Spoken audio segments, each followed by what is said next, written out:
ગણપતિ બાપ્પા।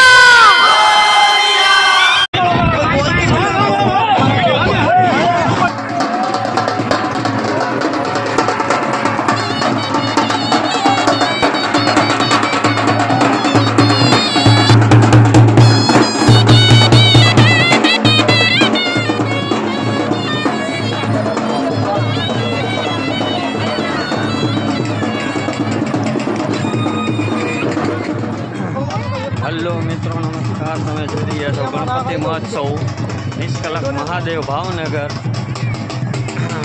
ગણપતિનું આજે વિસર્જન બધા કરી રહ્યા છે। તમને હું આ નિહાળી રહ્યો આરબી ફની ચેનલ રોકના માધ્યમથી તમે જોઈ રહ્યા છો।